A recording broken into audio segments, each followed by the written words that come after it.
नमस्कार, स्वागत है आपका न्यूज़ 19 में। मैं पुलकित सक्सेना आप लोग के साथ। आइए एक नजर डालते हैं कोरोना वायरस की ओर। आपको बता दूं कि कोरोना वायरस के केस पूरी दुनिया के अंदर अब 72 लाख के पार पहुंच चुके हैं। साथ ही आपको बता दूं कि पिछले 24 घंटे में भारत में सही होने वाले केसों की संख्या 63,509 पहुंच गई है। साथ ही आपको बता दूं कि मौतें भी 730 हो गई हैं और अगर इसी प्रकार से सही होने का आंकड़ा रहा तो आने वाले समय में भारत कोरोना मुक्त हो जाएगा। देश में कोरोना वायरस के संक्रमितों का आंकड़ा 72 लाख के पार हो गया है। पिछले 24 घंटे में 63,509 लोगों की कोरोना रिपोर्ट पॉजिटिव आई। इसके बाद संक्रमितों की संख्या 72,39,390 हो गई है। साथ ही 730 मौतें पिछले 24 घंटे में हुई हैं। कोरोना से अब तक 1,10,586 लोग जान भी गंवा चुके हैं। राहत की बात यह है कि रिकवरी रेट भी बढ़ने लगी है। अब तक 87% यानी 63,01,928 लोग ठीक हो चुके हैं। मंगलवार को 73,903 लोगों को डिस्चार्ज किया गया। फिलहाल देश में 8,26,876 एक्टिव केस हैं, मतलब ऐसे मरीज जिनका अभी इलाज चल रहा है। ये या तो अस्पताल में भर्ती हैं या घर में रहकर अपना इलाज करा रहे हैं। सबसे ज़्यादा 25% एक्टिव केस महाराष्ट्र, 13% कर्नाटक और 11% केरल में हैं। वहीं डेथ रेट 1.53% है। इनमें 17.9% मरीज कॉम्बोर्डिंग थे, मतलब ऐसे मरीज जिन्हें पहले से ही कैंसर, शुगर, दिल या सांस जैसी अन्य बीमारियां थी। दौसा जिले से बड़ी खबर सामने आई है। आपको बता दूं कि पूर्व संसदीय सचिव गोठवाल सहित 300 लोगों के खिलाफ में मामला दर्ज हुआ है। जी हां, पूर्व संसदीय सचिव गोठवाल सहित 300 लोगों के खिलाफ मामला दर्ज किया गया। आपको बता दूं पुलिस बल पर पथराव, राजकाज में बाधा व रास्ता अवरुद्ध करने के आरोप लगाए गए। जी हां, थाना लालसोट क्षेत्र के विजयपुरा गाँव में सोमवार को बजरी भरी ट्रैक्टर ट्रॉली से एक बालक को कुचले जाने का यह मामला है। साथ ही आपको बता दूं पुलिस बल पर पथराव को लेकर थाना लालसोट में 300 लोगों के खिलाफ में मामला दर्ज है। जी हां, पुलिस बल पर पथराव को लेकर के थाना लालसोट में 300 लोगों पर मामला दर्ज है।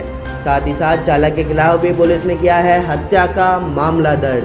आपको बता दूं पुलिस बल पर पथराव, मृतक की लाश को सड़क पर रखकर प्रदर्शन, सोशल डिस्टेंस नीति का पालन नहीं करने को लेकर के पुलिस ने मामला दर्ज किया। साथ ही साथ पुलिस ने धारा 146, 332, 353, 336 और 283 के साथ 51 भी आपदा प्रबंधन के तहत मामला दर्ज कर पुलिस ने तफ्तीश शुरू की।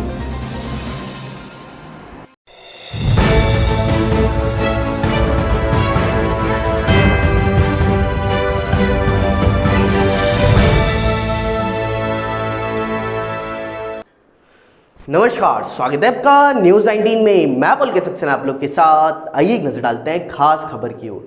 आपको बता दूं दौसा जिले के बांदीकुई में वार्ड नंबर 23 सिकंदर यान का बांस में आज सुबह नगर पालिका के कर्मचारियों की गुंडागर्दी देखने को मिली है।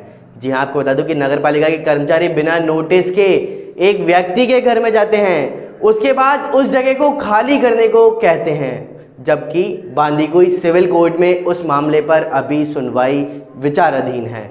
साथ ही आपको बता दूं कि आखिर जब सुनवाई विचाराधीन है तो कर्मचारियों के साथ नोटिस भी नहीं था, तो बिना नोटिस के वह जगह खाली कैसे करवा सकते हैं। आइए एक नजर डालते हैं पूरी रिपोर्ट की ओर। या तो रोजना कोई तो भैया 15 साल होगी रोजना को नाटक नहीं। आप एक बात बताओ, आपने तरीके से बात की क्या पहले? नहीं, तुमने क्या तरीके से बात कर ली? नहीं, कागज देके जाता, आप तो खड़े हो। तुम तो कागज देखो आराम से बैठो, नोटिस लेके कागज देखो। तुम्हारे पास भी तो कोई प्रूफ होगा नोटिस। मार तो सारा चीज। आपको बोला मैं ये हिसाब से बात कर लूंगा जाके, मगर कागज दिखाने पड़ते हैं। नगर पालिका ने कोर्ट में मना कर दिया। फिर नोटिस निकालती है नगर पालिका भी, हटाने के लिए नोटिस देती है, ऐसे नहीं करती। मर जाएगा, गिर जाएगा, मर जाएगा। आप हमसे पूछने वाले नहीं, आदेश के लिए हमसे नहीं पूछ सकते कि आदेश है क्या नहीं है। अच्छा, आपसे आदेश पूछ नहीं सकते? कौन है जो आदेश पूछेगा? नहीं आपको रिपोर्ट देने भेजा है, रिपोर्ट है ना, बना के ले जाओ, कोई दिक्कत नहीं, मैं कोई मना नहीं करता। अधिकारी से बात करो। चल ठीक है। सुबह लगभग 8 बजे करीब नगर पालिका की ओर से 2 कर्मचारी आए जिन्होंने अपना नाम वीरेंद्र व दूसरे ने सुनील होना बताया। उन्होंने कहा कि आज इस रास्ते से पत्थर हटा करके जाएंगे, लेकिन देवी सहाय के मकान के आगे से केवल हमने कहा कि उक्त मामला सिविल कोर्ट बांदीकुई में विचाराधीन है और नगर पालिका ईओ साहब को उक्त विवादित रास्ते के संबंध में बता भी देंगे। उसके बाद भी दोनों नगर पालिका कर्मचारी 30 मिनट तक रुककर चले गए। उसके बाद 1 घंटे बाद पुनः वह दोनों कर्मचारी एक नए कर्मचारी के साथ आए और उक्त रास्ते पर से केवल देवी सहाय के आगे से अतिक्रमण हटाने की धमकी देने लगे और आईने जो अतिक्रमण कर रखा था उसके संबंध में कुछ नहीं था। हमने उनसे नाम पूछा तो वह आए कर्मचारियों के साथ उसने अपना नाम दिनेश मीणा स्वास्थ्य निरीक्षक पद पर होना बताया। उसने कहा कि आज यह देवी सहाय के आगे के अतिक्रमण हटाया जाएगा। जब उनको बताया गया कि उक्त मामला कोर्ट में भी विचाराधीन है और बगैर नोटिस दिए कार्रवाई करने का कारण पूछा गया तो वो निरुत्तर हो गए। जब उनसे कहा गया कि अगर आपके पास कोई आदेश है नगर पालिका तो वह हमें दिखाएं, तो वह कहने लगे कि आप कौन होते हो आदेश मांगने वाले। आखिर क्या नगर पालिका कर्मचारियों को कार्रवाई के नाम पर दादागिरी करने की पूरी छूट है? बाकी आप वीडियो में देख सकते हो कि नगर पालिका कर्मचारियों की किस प्रकार की एक्टिविटी इनके साथ रही। इसी खबर पर ज़्यादा जानकारी के लिए हमारे साथ शिकायतकर्ता सुरेश जुड़ चुके हैं। सुरेश, स्वागत है आपका न्यूज़ 19 में। सुरेश जी, आज सुबह नगर पालिका की ओर से 2 कर्मचारी आपके यहाँ पर आए थे, क्या है ये पूरा मामला, आप हमें बताइए। बिल्कुल सर, आए थे वो आज हमारे पास यानी कि बगैर नोटिस दिए और बगैर यानी कि आदेश लिए हमारे घर पे आए और कहने लगे कि उक्त रास्ते पर से आज अतिक्रमण हटाया जाएगा, जबकि उक्त रास्ता के मैटर को लेकर 10 वर्षों से कोर्ट में मामला विचाराधीन है।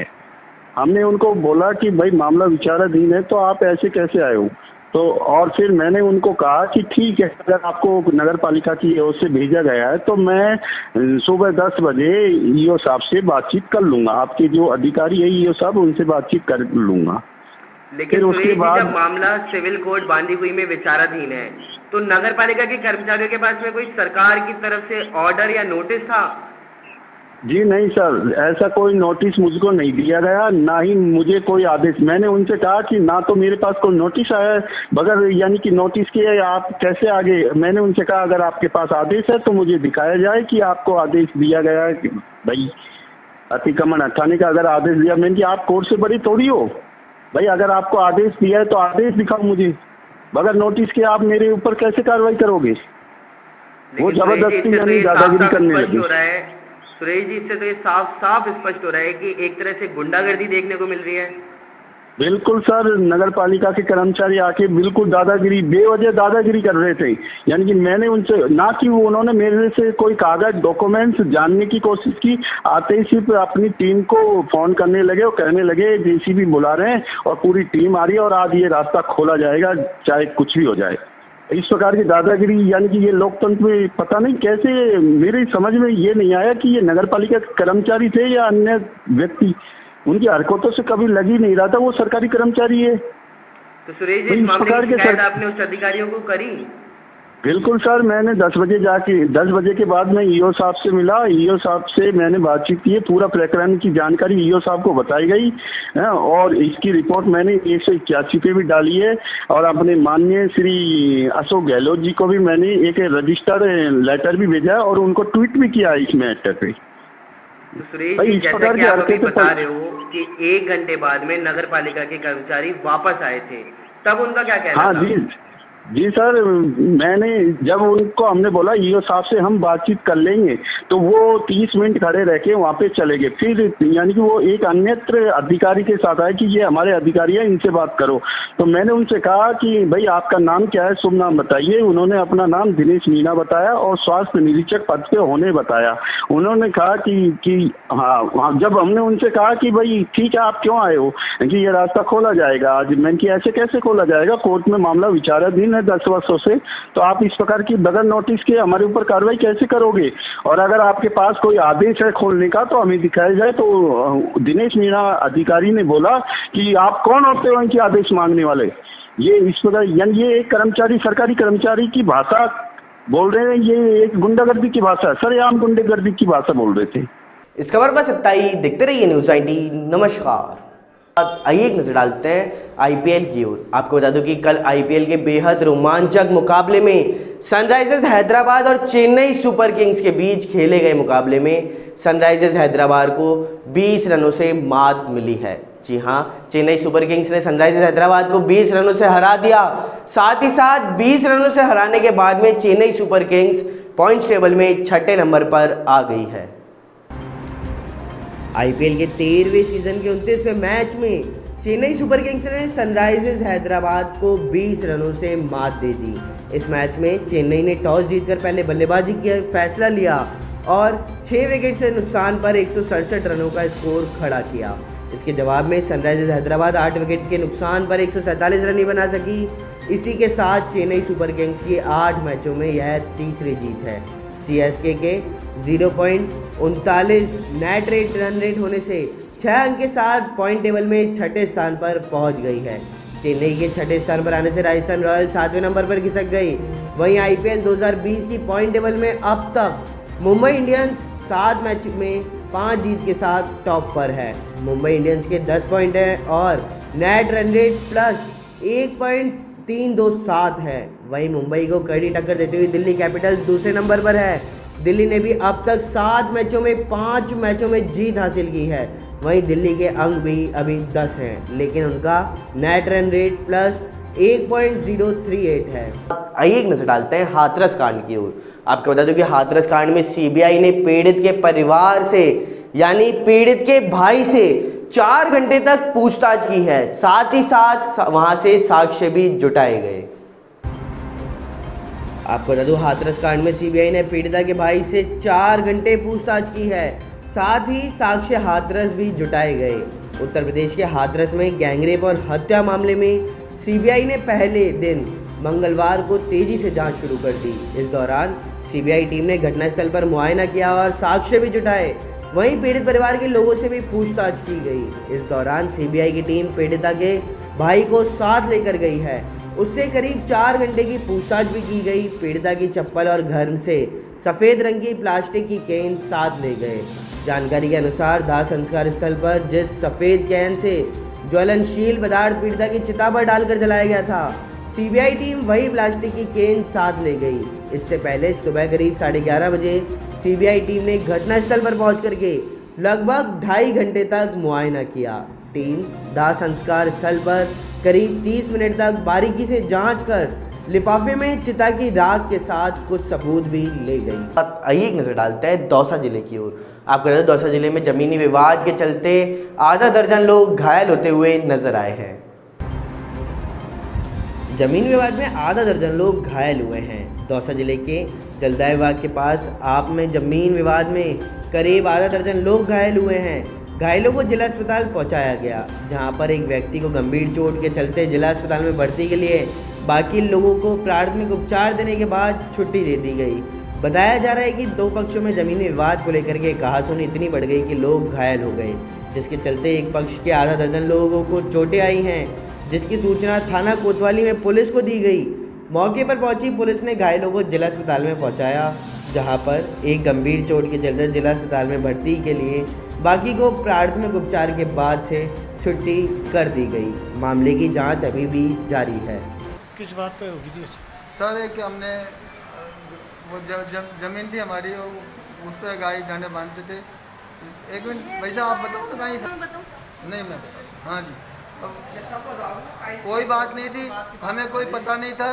हमारे घर आए 20-25 गुंडे लेकर के, वो छोरी लेके आई, उसका नाम तारा है, वो गुंडे लेके आई, सुरज्ञान है, एक लल्ली है।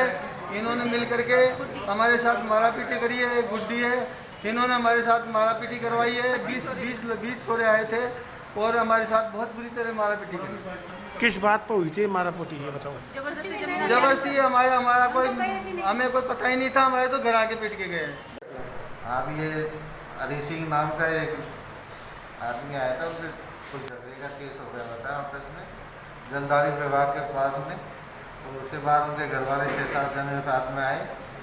ऐसे हरी सिंह को तो भर्ती कर दिया और 3-4 को कहा के इंजेक्शन लगा के कर दिया। किस बात पे झगड़ा था? जमीन विवाद पे क्या? वैसे तो वो तो जमीन के विवाद बता रहे कि जमीन के मैटर में कुछ झगड़ा हुआ है। आपका नाम?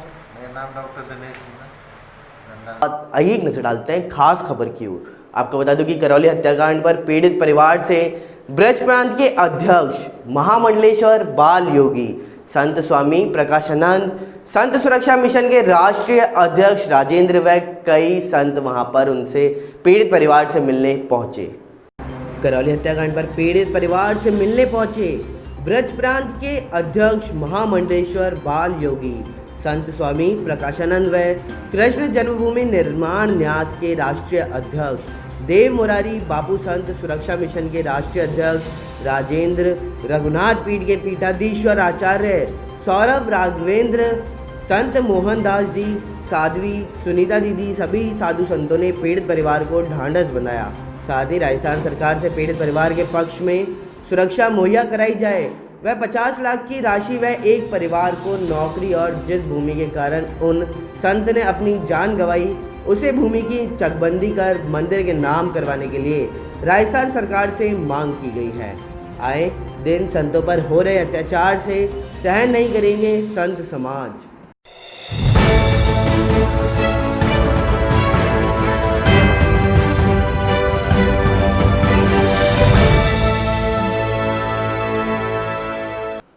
नमस्कार, स्वागत है आपका न्यूज़ 19 में। मैं बोल के सेक्शन आप लोग के साथ। आइए एक नजर डालते हैं दौसा जिले की ओर। आपको बता दें कि दौसा जिले के अंदर आज नवनिर्वाचित सरपंचों ने अपना पदभार ग्रहण किया। दौसा जिले की नवसृजित पंचायत समिति रामगढ़ पचवारा के सरपंचों ने बुधवार को 11:15 बजे अपना कार्यभार संभालते हुए जनता को संबोधन किया है। ग्राम पंचायत रामगढ़ पचवारा के सरपंच घनश्याम खटीक ने विधि विधान और पूजा अर्चना कर अपना कार्यभार संभाला। साथ ही इस अवसर पर तहसीलदार धन्नालाल बैरवा, सचिव छोटेलाल बैरवा, दयाचंद हलवाई, समाज सेवी धीरज शर्मा, बद्री निमरोड, सुखजी मीना सहित सैकड़ों लोग मौजूद रहे। वहीं नवसृजित ग्राम पंचायत जगनेर तुर्कान में सरपंच राकेश मीना ने राजकीय उच्च माध्यमिक विद्यालय में अपना कार्यभार संभाला। इस अवसर पर ग्राम पंचायत सचिव सत्यनारायण शर्मा ने विधि विधान से उनको अपना पद ग्रहण करवाया। इस दौरान लोगों ने नवनिर्वाचित सरपंच राकेश मीना को फूल मालाओं से लाद दिया। वहीं ग्राम पंचायत सोनड़ में बाबूलाल गुप्ता ने अपनी कार्यभार संभालते हुए लोगों को साथ लेकर चलने का वादा किया है। इस अवसर पर ग्राम पंचायत सचिव ममता चौधरी, उप सरपंच महिपत सिंह, पूर्व सरपंच कालूराम मीना, पूर्व सरपंच राम सहाय मीना, हरिनारायण योगी, सत्यनारायण गुप्ता सहित कई लोग मौजूद रहे। इस दौरान सरपंच बाबूलाल गुप्ता को लोगों ने फूल माला व साफा बंधवा करके उनका स्वागत सम्मान किया। वहीं नवसृजित पंचायत समिति रामगढ़ पचवारा की ग्राम पंचायत अमराबाद में भी सरपंच राकेश अलकारा ने अपना कार्यभार ग्रहण किया। इस अवसर पर युवा सरपंच राकेश अलकारा का लोगों ने फूल माला और साफा बंधाकर स्वागत किया। इस दौरान ग्राम पंचायत सचिव रमेश जांगेड़, पूर्व डीडवाना सरपंच दीपक पटेल, ब्रजमोहन थानेदार, पूर्व सरपंचपति रामराज मीना, उप सरपंच उमाशंकर मीना सहित कई पंच पटेल मौजूद रहे। वहीं दूसरी ओर आज ग्राम पंचायत निजामपुरा की श्रीमती संजू चौहान ने भी अपना कार्यभार ग्रहण किया। इस अवसर पर सरपंच संजू चौहान ने ग्रामवासियों को आश्वस्त करते हुए कहा कि राज्य सरकार की योजनाओं को ला करके ग्राम पंचायत का विकास करवाया जाएगा। इस दौरान ग्राम विकास अधिकारी राजस्व पटवारी घनश्याम मीना, भूपेंद्र सिंह चौहान, श्यामलाल चौहान, ब्रजमोहन शर्मा अड़निया, रामजीलाल मीणा सहित कई लोग मौजूद रहे। इस खबर पर इतना ही। दिखते रहिए न्यूज़ 19। नमस्कार।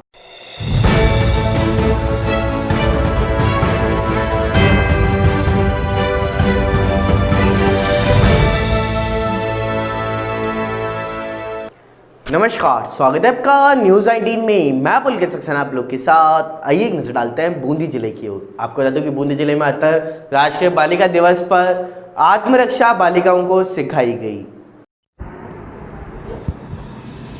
बूंदी जिले के डाबीबरण क्षेत्र में आज बुधवार को डाबी महिला इंडियन समाज सेवा समिति व भगवा फोर्स की ओर से आयोजित 7 दिवसीय आत्मरक्षा प्रशिक्षण कार्यक्रम के चौथे दिवस पर मुख्य अतिथि भावेश मीणा, अमृतपाल सिंह वहां पर रहे। कोच अशोक गौतम के निर्देशन में उनके सहायक NIS कोच सूरज गौतम के द्वारा लड़कियों को प्रशिक्षण दिया जा रहा है, जिसमें अब तक किक, पंच से किस प्रकार से वार किया जाता है वह सिखाया गया और आज बॉक्सिंग पंच की प्रशिक्षण भी दिया गया। साथ ही साथ कोई रास्ते चलते हाथ या गला पकड़ दे तो किस प्रकार से बचा जा सके यह भी बताया गया। अध्यक्ष सोमा सुवालकर ने बताया कि जो भी लड़कियां आगे बढ़ने की इच्छुक हैं या नेशनल लेवल खेलना चाहती हैं तो संस्था उनको आगे बढ़ने में सहायता करेगा। इस पूर्ण कार्यक्रम में भगवा फोर्स उपाध्यक्ष सुरेंद्र कुमार सैनी, उप तहसील सचिव विष्णु नागर भी मौजूद रहे। इस खबर पर इतना ही। देखते रहिए न्यूज़ 19। नमस्कार। चेन्नई ने हैदराबाद को 20 रन से हराया। सुपर किंग्स की 8 मैच में तीसरी जीत। पॉइंट्स टेबल में 6वें नंबर पर पहुंची। सनराइजर्स हैदराबाद को 14 मैच में 10वीं बार शिकस्त दी। दुगनी हुई अक्षय कुमार की फीस। रिपोर्ट्स में दावा है कि अतरंगी रे कैमियो के लिए अक्षय कुमार को मिले 27 करोड़ रुपए। सिर्फ 2 सप्ताह करेंगे शूटिंग। महबूबा को हिरासत में मुक्ति। जम्मू कश्मीर की पूर्व मुख्यमंत्री महबूबा मुफ्ती को 14 महीने बाद रिहा किया गया। पिछले साल 370 हटाने पर हिरासत में लिया गया था। रेलवे की सबसे बड़ी सौगात। दशहरा दिवाली के फेस्टिवल सीजन में 392 स्पेशल ट्रेनें 20 अक्टूबर से 30 नवंबर के बीच चलेंगी। किराया मेल एक्सप्रेस से 30% तक ज़्यादा।